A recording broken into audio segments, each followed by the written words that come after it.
Ladies, can I take you to the video of epic proportions? No, but COD Gameplay can, and he will. And I will too. So will you? I hope so. I know so. Dualcom? Okay.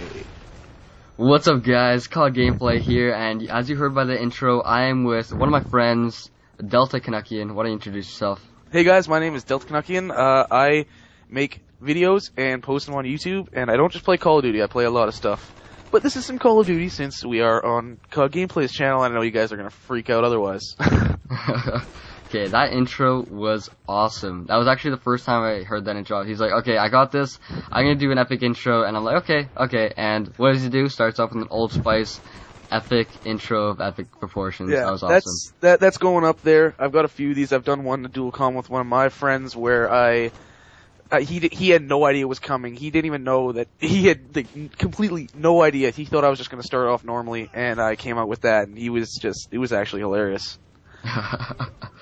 Okay, so the first topic we have is about Modern Warfare 3. You want to start us off on that? Yeah. This is going to be interesting because, as I guess reports/rumors have it, there's going to be 3 development teams working on the game. Infinity Ward and Sledgehammer Games are handling the single-player campaign, which interests me for 2 reasons. Because with 2 teams working on it, A, you could get a longer campaign, and B, the head guys at Sledgehammer Games worked at Visceral Games and created the first Dead Space, which is one of my favorite all-time games. So that interests me. However, what worries me is Raven Software is handling the multiplayer. And if anyone played, I know a lot of people like Singularity, and I think some people like Wolfenstein, but to be honest, their netcode, the way the multiplayer was set up was awful, and I know I'm not the only one that thinks that either. My experience with both those games was getting into a match right away, rubber band lagging around for 10 seconds, getting disconnected, and then never being able to connect to a match again. I'd plug my controller in so it didn't die, the battery, and I'd just hit matchmaking, and I'd sit there for half an hour and watch. Wow. Yeah, see, I've never actually played Wolfenstein. I'm just more of a Call of Duty player. I play some other games, but Call of Duty servers are actually pretty good. Starting out, usually on like Black Ops, it was pretty bad, like the first maybe 2 weeks, but it got better, and I would hate it to see it being like the first 2 weeks of Black Ops for like the whole time. No, dude. If you thought the first 2 weeks of Black Ops were bad, you're going to be praying for that. Oh, jeez. With Raven.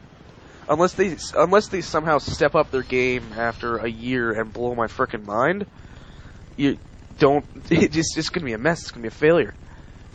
Yeah. We're going to have to hope that they actually have the smarts to put in okay servers that will hold it. And also, they're not just doing the servers, they're doing everything. Yeah, all the multiplayer, right? Although they do have the engine. They do have the Call of Duty engine, which is given to them by Activision. They have the engine instead of running on Unreal. And don't get me wrong, Unreal Engine 3 is a really good engine, but the thing is, you see a lot of the first-person shooters that come out using that engine, and unless they're actually being done by Epic Games themselves, they're just a lower tier, a lower quality in graphics, gameplay, etc. It's just all the same. Whereas Epic Games, they're the only ones that can really utilize it to its fullest extent. Yeah. So, do you have any other things you want to talk about on multiplayer? Yeah, I guess I just hope, if this rumor is in fact true, and it's been around for a while that the ACR is going to be back, just make it like the ACR on Homefront. It's got fairly high damage compared to some of the other assault rifles, like it's the more higher powered, but it less accurate, good amount of recoil, and it's just a balanced gun. And that's for the first week after I had Homefront, I'd be going around just kind of joking about that, saying, "Oh my God, the ACR has recoil! Oh my God!" And it was funny, obviously, but seriously, it has recoil. So that's one thing. They're gonna have to make it balance between guns, but then again, balance between guns does not make a perfect, amazing game because of Black Ops is a perfect example of that. Yeah, but I think it's a damn near perfectly balanced game, and Ghost is a little iffy, but think about this Go play. Hell, I might even say the cloak, the Marksman's Cloak in Killzone is worse, and God, the cloak in Crisis is. Don't even get me started on that. Please don't. Yeah, I'm hoping that they come out with a lot of guns, because guns are things that get me to keep on playing, because I always like using different guns. I don't like using the same guns over and over, so hopefully they come out with lots of guns, and hopefully the graphics are up to par with Black Ops and Modern Warfare 2. If they aren't, so be it, but I'd rather have better gameplay than better graphics, in my opinion. Yeah, well, there's a fine line. If you can have like kind of lower graphics than other games, but you have to keep it at a certain point just so it's on par with others. And as you know, it's going right now. We're switching into another gameplay since we're talking for a while. You know, it's just a thing where you have to have that balance. And like you were saying with Black Ops, we got, you know, it's almost a perfectly balanced game, and I'm repeating myself, but you have to have some of that fun factor. Like, I rag on Modern Warfare 2 all the time, but I go back in, and I've been playing it just in full parties in Search and Destroy. And you have so much fun just screwing around, right? And I think the big thing they have to do is go back to how statistics were taken in COD 4 and World at War. You could only see people's statistics if A, they were on your friends list, and B, they were online, at least on the PS3. And what that happens is you don't have people thinking, oh, everyone can see my kill-death ratio, everyone can see my win-loss. Well, win-loss, nothing wrong with that. But my kill-death ratio, I have to sit and kill whore so it looks awesome. So when people look at me, like in the lobby, they'll be scared of me because I'm so good, right? Yeah, when I started out on Black Ops, I'm like, okay, I gotta get my KD up to like 2. I want to be awesome KD. I want to just like destroy. And now, honestly, I could give 2 shits about my KD. It was at 2.25 for some time, and then I just tried sniping, going like insane 360 no scopes, and now I think it's at like 2 exactly. I don't even care. Like, if your KD is 1, cool. If your KD is 4, good for you. But like, it's about having fun in the game, really. Yeah, that's the thing. It's got people caring way too much, and they rage because of that. And I know I rage because of that, because I don't rage on the old Call of Duties anymore. Because in Call of Duty, World at War, and COD 4, I never gave a shit about my stats in the first place. I'm rocking the .89 kill death on COD 4. But you just have so much fun, because that's not a worry. You're not thinking, oh shit, I need gameplay, I need to get this amazing kill, whatever. It's just like, go in, have fun. Like, if you guys go and check out my channel, you'll see coming up soon, I'm going to be posting Modern Warfare 2 videos, like 5 or 6 of them, live comm, open mic on Modern Warfare 2 Search and Destroy, where we're all running around with frickin' riot shields.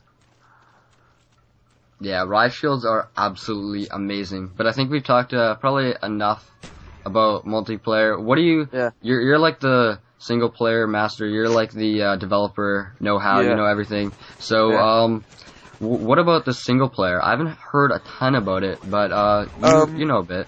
The only thing I've really heard so far is that Modern Warfare 3 is actually going to be a prequel, and it's going to be following Ghost's storyline, which is kind of a positive and a negative. It's a positive because Ghost is a fan favorite. Everyone wants to see what's up with him.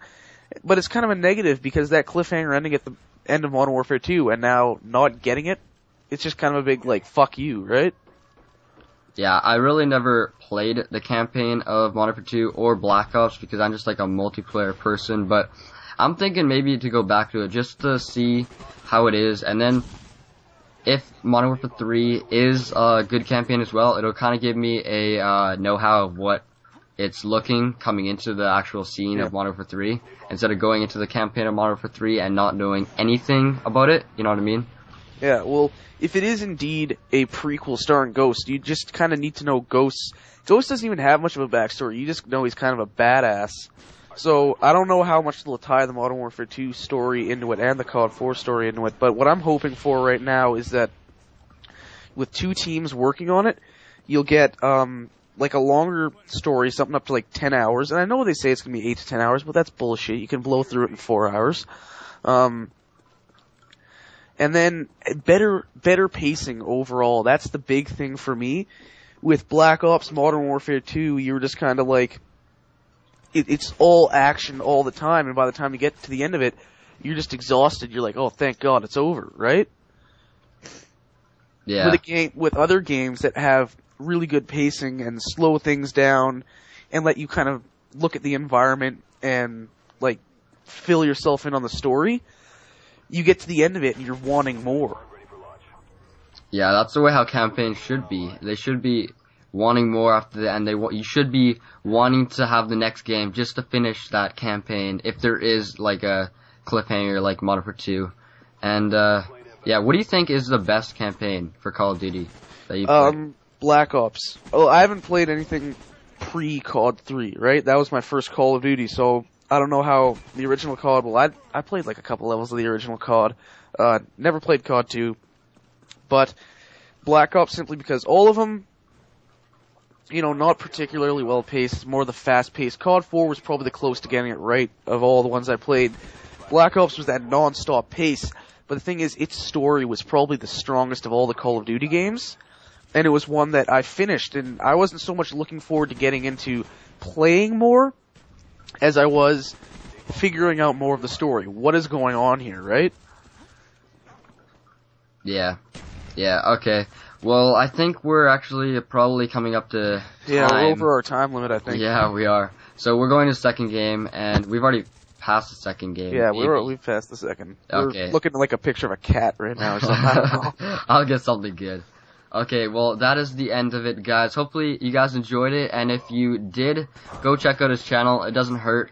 Go check it out, and if you like it, subscribe. Any last words? Yeah, if you're gonna head to my channel, you can expect Call of Duty. My big thing for Call of Duty is the mystery box, where you give me a class, I try to play free-for-all, or whatever game mode you choose with it, and I'll record live commentary, and I tend to fail at that. So that's usually a lot of fun, unless I'm really raging. Sometimes that happens. But other than that, I'll be posting, I don't know, Killzone, Homefront, really whatever I'm feeling like playing, right? Yeah. Whatever's entertaining. If you're looking for a variety of games, a variety of gameplay, and a variety of commentary, go check out his channel. So, yep. See you guys. See you guys. See ya. Woohoo. Yeah. That intro will make it alone.